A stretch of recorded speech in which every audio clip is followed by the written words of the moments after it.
this might be a series where Plain Ducks might struggle, but game 2, they were able to pull it out. In game 3, they are starting to find their stride here. Let's go ahead and go to Battleground number 4. Where will we be playing? It's going to be Towers of Doom, as it appears that the good guys went for the first pick instead of the Battleground choice. And this is one of the best battlegrounds for the Playing Ducks. It's a battleground that they love to play. They feel so confident on this map. And I said, even the games that they lose here are usually games where they said, okay, we should have won this. We made a mistake in this fight, maybe in this specific situation, but if we play that right, we take it.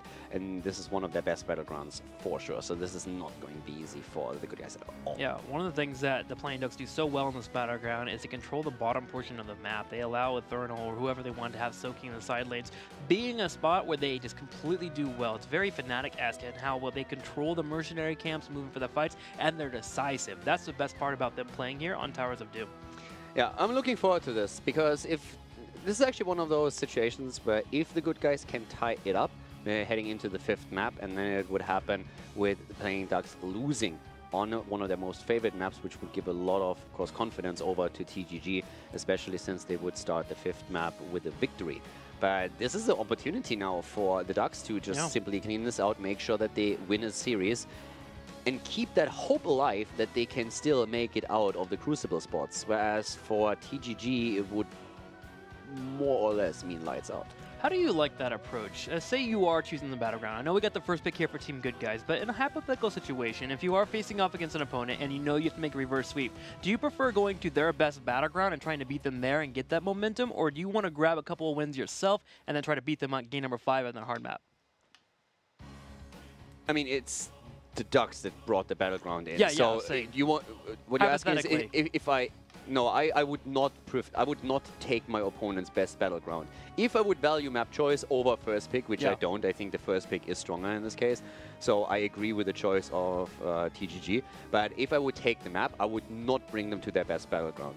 I would not do that, because then you still force the, let's say you play any other map and you leave them best map open, then on the last spot they still have to make the decision, do we want to play our best map or do we want to take first pick advantage? That's a good point. So you put them into that perspective where they have to choose. If not, you basically give them everything. You give them one game on their best map, and then even if you win that game, they can then still claim first pick. So they get both. Good point there. Well, here we go. Towers of Doom, game number 4 here. Team Good Guys facing off against the Playing Ducks. Do or die for the Good Guys. Can they get a victory, tie up the series, and go to a game number 5, or would the Playing Ducks shut them out? Medivh, Abathur, ban right away. So not really a lot of thoughts going into that. They already know exactly what they want here. And the Good Guys even committing to an Oriel as the first pick. Wow. A bit not quite what I really thought, because this is still a very big battleground where you would think that ETC and Dehaka, maybe even Illidan, would play a big role. But the Good Guys are just saying, we play double support again. And maybe also taking the option away from the Playing Ducks. And do you give the Ducks the Valla they want? Possibly the Valla Tassadar? Maybe that's the thought process here. Maybe Ducks will go into that instead of the ETC. No, that's actually interesting. Do you go full on out into something like Valla Tassadar, or do you cater more towards the map by taking either ETC or at least Dehaka, so you have options? I would probably lean quite heavily to at least getting one global in at this point. One global could be good there. And I include ETC as a potential pick in the global equation, just simply because he can go into stage dive. So if your opponent picks Dehaka, you can have still the option of picking a main tank and putting ETC into a spot where he mirrors the global. If your opponent doesn't do it and you can ban Dehaka out, then you can play ETC as the main tank. And that's exactly what they're doing here. And they also pick Rhaegar, which takes now one potential healer away from the Good Guys that they usually run, but they still have Oriel and could complement that with a second hero, as for example Uther. Yeah, and I mean, Rhaegar, before we saw him starting to grow a little bit in popularity, this was a battleground that we did see him get picked up often because he can solo those mercenary camps. So Playing Ducks making sure they have that support, take it away from their opponents, they have mercenary clear, and they have the ETC. Tassadar Valla will be the answer from Team Good Guys. Either you ban Dehaka or you pick him. If you're playing Ducks, you want to make sure that... Well, actually, thinking about it, the Good Guys are more so known to play their Illidan. So these are the two heroes that I would think about right now if I'm on the side of the Playing Ducks. I would think about Illidan and I would think about Dehaka. They are more afraid, though, of that Arthas and as the main tank, which means that they might be the ones picking Illidan. So if I'm the good guys, I'm not sure if I would have really banned out the Haka here, because I think we are... I mean, you could really pick that Illidan right now. It would work well with the good guys. Arthur's already taken out, means that if you take Illidan, there's less arguments made or less heroes available that counter Illidan. Thing is, does Team Good Guys still prefer to pick up the Illidan in any way because of the cooldown reduction? They didn't the last couple of games they've been in. I mean, that isn't... Cooldown reduction was necessary, I feel. I am not sure if you needed to increase it that much, but with the decrease of the cooldown through your auto attacks, I think it's still completely fine. Because you will still be able to have that cooldown ready for all of the team fights, and your idea is to utilize it as a global. The thing is that the good guys have a draft where Illidan would fit really well. They have a double support, they have a Vala. If you put an Illidan in the main tank, you have a solid setup, and it's something that they preferred. But for the playing Ducks, it would also work quite well, and they can play it with Eternal. So I would have actually thought that they would be the ones banning Illidan or Dehaka, but instead they focused on Arthur's. That's why I was thinking that they might play him. Originally, I didn't think they would choose him for themselves. It's just that Arthur's ban that I found it a little bit odd. Yes, he played a huge role earlier on Infernal Shrines, but overall I would have been more afraid of the good guys running an Illidan composition here and mirroring the global that I potentially have with ETC. I think the Arthas ban just stems from what Team Good Guys have been favoring lately. They figured, all right, well, we've been seeing them playing Arthas a lot. Maybe we'll just take away a small, comfortable pick here, make sure they can't have that here. And Playing Ducks have done so, gotten rid of it, and now he is not available. So Team Good Guys now need to be looking for their side lane, what they want to move into. You can still play Malthael for the top lane. What's BKB going to play? Are we going to see Johanna style? Muradin still available as the interrupt as well. And this is potentially the last map. They have to make this one count. What do you think about Stitches against Gul'dan? Ooh, they go on Nubrak instead, actually, and the Sonya. Sonya for the top. I mean, yeah, it's also aggressive. Sonya's also benefiting heavily from the double support. Works for the team fights a lot. But now last pick scenario for the Ducks. We have hero for Chris. We have one for Sport Billy already. With Joe with the Rhaegar. Not in ETC, so we're looking for a Thurnal. As expected. Well, a Thurnal could run the Rhaegar if they want to move it to another support. I mean, they have a few options of shifting it around. That's the main reason why I'm curious about the last pick here, because they could definitely throw a bit of a curveball at this point. But yeah, Chris very likely to be on Gul'dan here. And then the question is just simply, are we going to have another frontliner? And Malthael for them. Okay, so Malthael taken into that for the top lane trade here already. So no globals being played. ETC very likely to head into Mosh Pit instead. This is like the flexible, and if that's a bit confusing to people that are watching the draft right now, because why we talk about ETC as a global when he is getting picked is because you can spec into the global if you have to, and then you usually draft a second tank. So you are very flexible. But as we didn't see a global being picked up for the good guys, the Ducks could simply look at this saying like, okay, ETC is going to be our main tank. We don't need him with a global because we don't have to mirror the movements of a Dehaka, a Hunt Illidan, or a False or anyone else, and therefore we can just simply play him as a solo tank. So in this case, for a massive map, we do not have globals around, since ETC is not going to be on the solo lane with the Malthael being around. That's just not happening. Thus, the strength of ETC and why you see him in the first couple of rotations, just because of how open-ended your back end in the draft is because of him. Now, looking over to Team Good Guys, I think this is one of their compositions that I feel like they could actually run pretty well here. They have a really great three-man with that Volo, Tassadar, and the Ariel. You have the Anub'arak who can dive forward, drop Cocoon, get the engages on the Gul'dan, keep him at bay long enough for Volo to make room, and then you have a Sonya doing Sonya things. So this could actually work out for them. I mean, the Horrify is something that worries me a little bit. For me personally, this is just one of the best maps that Playing Ducks have, hands down. So, but it is a good draft for the good guys. For the style that they normally use when they're trying to be aggressive, having anti-hero on Sonya is going to work for him as well. So, yeah, I'm excited for this game. I could see this go either way, but again, the good guys are with the back to the wall now. Yep, well, we'll see if Playing Ducks will shut it out here against Team Good Guys. It's going to be Towers of Doom. The Playing Ducks taking on Team Good Guys. Let's do it. It could be the last map of the series as the Playing Ducks are heading up against the good guys again with Kronos on Oriel, BKB on Anub'arak at the front line. We have Xay on Tassadar, and of course Anti-Hero on Sonya as last but not least it will be Raid Boss on Vala. On the right side in the red, gonna be Gul'dan played by Chris, Wolf Joe on Rhaegar, Ethereal playing Maltheo, Sport Billy on Genji, and Nande will be on ETC. So let's see how exactly this is going to work out right now for the Ducks. Traditionally, they're struggling a little bit in the later stages of a series. This is a moment where they could definitely start to move away, at least a bit, from those crucible spots in the ranking. But we have already taken on level 1 Prog Rock for ETC, so it's going to help out with a heal a bit later on when he has those 20 regeneration globes together. And we're seeing at the same time now also Sonya going on level 1 into Warpaint, having the life leech ready.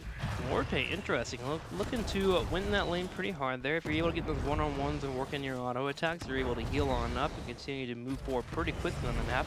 Might need some help from the playing Ducks to make sure that that Sonya doesn't run too heavily. Zane's even coming up here to help out against that Eternal. Can they get the kill? No is the answer as Eternal gets away.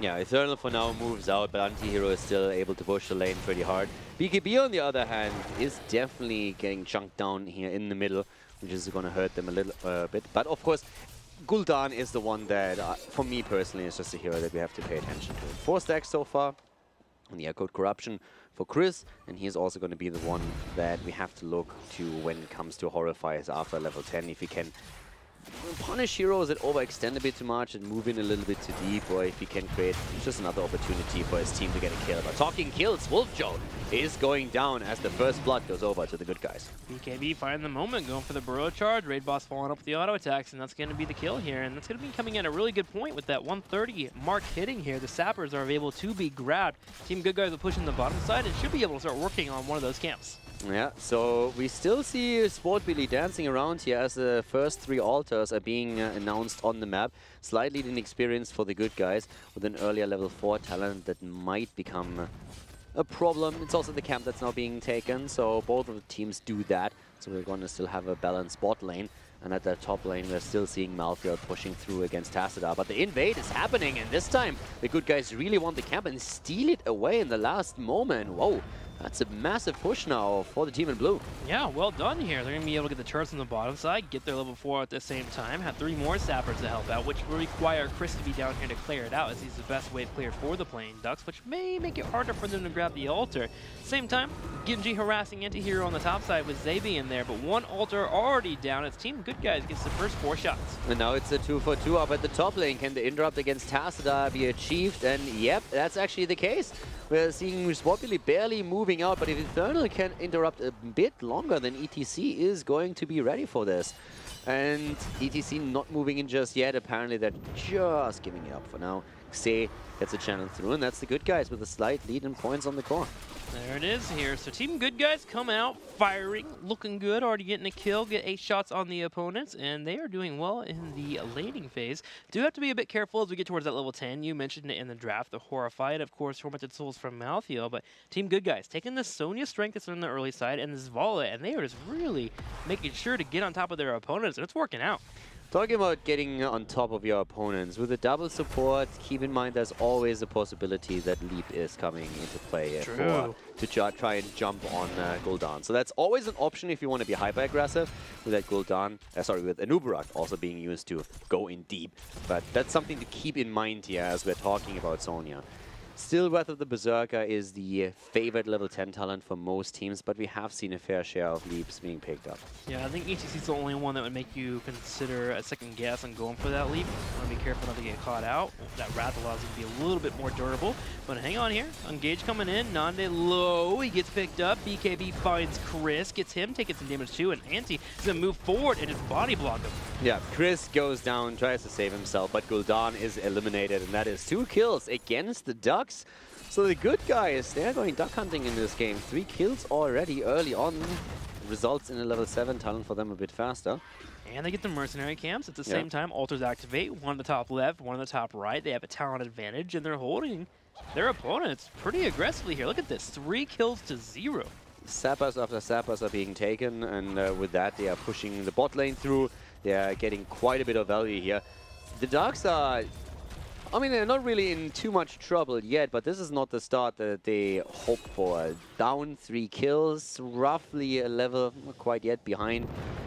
But still, at least the altars are being exchanged evenly. So 1 altar each during that second phase, as we're having now 28 points on the core of the Playing Ducks against the 32 that we see for the good guys. Watching here, as we'll see what Team Good Guys will be doing. You're going to go ahead and grab the Mercs. They're waiting to see where ETC was. ETC being in the middle allows for them to go ahead and grab the Mercenaries safely, especially with Nande not being around that area. We're going to have, at the same time, BKB watching for the flank on the right side. Nice job here, keeping that Sport Billy and Nande at bay so they can get these Mercenaries pushing in. Chris should be able to defend this pretty well, so they are starting to stabilize as they move towards that level 10. Yeah, and 10 is going to be the game changer again. So once we start with the mid game, once we start with level 10, then things change thanks to the heroic abilities that you pick up. But at the bot lane now, the pressure with the Zappa camps continue. So this is not going to be too critical. They are taking them out quite easily. Ducks still have that AoE thanks to Gul'dan, but it's still a deficit in experience that the good guys are trying to just simply use for themselves, as they will hit that early level 10, and if they can force a fight right after that, that would be of course be the dream. And with the Nubarak and Sonya, you usually have the tools available if you make that quick rotation. So if an altar starts to spawn right about now, Team Good Guys will be very happy. They'll be able to hit their 10 and be able to be in a spot to grab his altars, but the longer they have to wait, the better for the Playing Ducks. There's the altars coming in. We'll be here in about 30 seconds, so the Playing Ducks play it well. They should be able to soak their 10. But at the same time, Team Good Guys are forcing a fight to make it much harder for them to contest. Leap taken by Sonya, and that could be that quick engage that we are talking about when it comes to level 10 advantages. But the altar is spawning in another 8, and also a camp is being taken by the good guys since they aggressively now take the stance on the map. They have the advantage, so they're trying to translate that into a lead, and with a Zappa camp, they definitely have that opportunity. Playing Ducks are giving up the altar as well, simply saying it's not worth it for us. We would potentially lose heroes here and fall even farther behind. So there's another 4 shots to fight against the Ducks, as they are now finally picking up their own heroic abilities. Great aggression from Team Good Guys, able to force a fight in the middle, make their opponent back up. They were only able to soak one lane while they controlled the lane on the bottom side, which prevented that 10. So 4 more shots. 32 to 24, but this is where the Playing Ducks get scary. Dragon Blade, Mosh Pit, Tormented Souls here. That Ancestor Healing to help out with the deflect that comes off from Genji to ensure that he gets the healing. And then on top of all of that, the Horrify. It's also later on Malthael that can become an issue. You have to keep in mind that Towers of Doom is a map where a lot of teams are willing to sacrifice early game advantages, just simply because they realize once we start coming online with team fights, we can completely dominate the map and really make a huge comeback happen by just establishing us with teamfight presence. That's something that the Ducks might try and do here, and you mentioned their heroic abilities already. They have great tools that can make that work. Already a fight breaking up on the bottom side. Nande finds a BKB. Only trying to force a fight here to clear up the sappers, but BKB finds an opportunity to move on in. Ante's here with the ability to drop down the lead, but there isn't really an angle available. Playing Ducks are spreading out well enough to make sure they can help each other out if that leap does come in. And 21 stacks on Gul'dan's Echo Corruption at this point. The quest talent for Tacita is nearly completed with a Storm on 1, so he just needs another 170 for that. Should achieve that soon. But talking about quest talents, Nande has not completed his level 1 yet either, so there's still some heal to come online for them once that he picks up the last remaining region globes, and then totally needs another 9. Yeah, he's only at 11 right now, and part of that too is because they keep losing the sappers. This Team Good Guys keep invading. That would have been 3 to 4 extra regen globes they would have had available, but still, Team Good Guys with their constant aggression try to hold Nande here. Leap goes off. Cleanse comes out on top of Chris. Yeah, Chris is already there. Cleanse Horrify hasn't been used yet. Neither the Mosh Pit, but it's a double kill, or is it? It's at least Genji that falls, and we have nearly Wolfjaw dying as well. The fight still continues. Nande maybe even looking for that Mosh still, but he just doesn't find it, especially since there's no one to keep him alive. So it's a kill against ETC and Genji, and another camp that is stolen by the Good Guys. That was a bit of an awkward fight, I feel, because I think the Ducks, that was actually something where they should have, well, not necessarily excelled, but they should have gotten way more value out of their composition in such a closed up area with Horrify and the Mosh Pit. So big problem that they had to use the Ancestral this early, that Rhaegar was under pressure, and that could have been played better by them. Yeah, it certainly could have, especially if they would have held the bush area. That's where that choke is the most dense, and it makes it a little bit easier for you to land that Mosh Pit and that Horrify, but they allowed for Team Good Guys to push in. Sonya leaping the back line, put enough pressure on Gul'dan to pull him away so he couldn't hit that important Horrify. And with Cocoon coming out, we just saw the Mosh Pit get completely denied, and Team Good Guys made it work. Yeah, the good guys are running this heavily. I mean, they are dominating every single decision that is being made here. They aggressively invade every single camp. They are pushing through the bottom lane where they have claimed the bell tower and therefore can now push the Sapa camp through towards the core, which they are attempting to do. And the level 13 talent for the Ducks is just now about to hit, so then they can fight on even talents again, but they have to really make it work as well. So far, trying to push these 3 sappers in, but Chris will clear that out. Tassadar in the middle lane, still soaking 4 Team Good Guys, while Malthael tries to answer back. 3 more levels till we have Malthael landing that 16 talent, which will be great for them.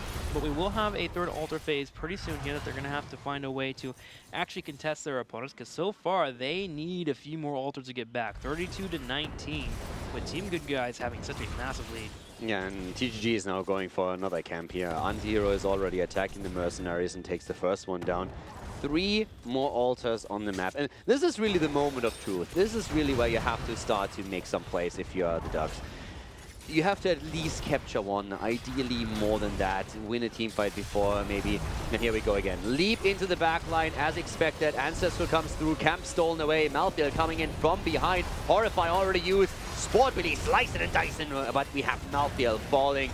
And this looks very much like the beginning of the end, as 2 heroes already die early on in the fight, and the good guys just dominate every single step of these engagements. Raid Boss is uncontested during that entire fight, completely allowed to work in his auto attack, sit on the side and work in the multi-shots. Part of it is because Anti's creating so much room. He's jumping in with the Sonya, getting the leap, jumping on top of Gul'dan, to the point where both Genji and the Rhaegar are focused on making sure that we have Gul'dan stay alive. The Horrify is unable to hit the way they want it to, and Team Good Guys just grab the map. Yeah, and this is basically, I mean, this is nearly game. We have a quick pause here, but there's 4 points on the core right now with the bottom bell tower taken. And a boss has been started. We see ETC just now coming back, and everybody is currently on that bot lane. So if the boss is taken, it's over. Well, and everyone is moving in. That's, yeah, this seems... I mean, that doesn't work. Not even the travel time works. You just have to slow them down. BKB is already trying to do exactly that. And this is GG. Wow. So there we go. Game taken, and the good guys with a bit of a bang, to be quite frankly, are back in the game, forcing game number 5. Completely shutting out the Playing Ducks on one of their favorite battlegrounds. Team Good Guys, with control of the mercenary camps and control of Gul'dan, make it look easy. Definitely. I mean, single thing that they did here, constant invades on these camps. From the start to the finish, they were hyper-aggressive with their composition, a style that obviously suits them, and that was just not enough on the side of Playing Ducks to force any resistance there. So, very well done. And we are going into that 5th map that we were hoping for. That's right. Game number 5 coming at you guys soon. We'll go to a commercial break, and we'll be right back to see who will get the loss, but who will gain the victory.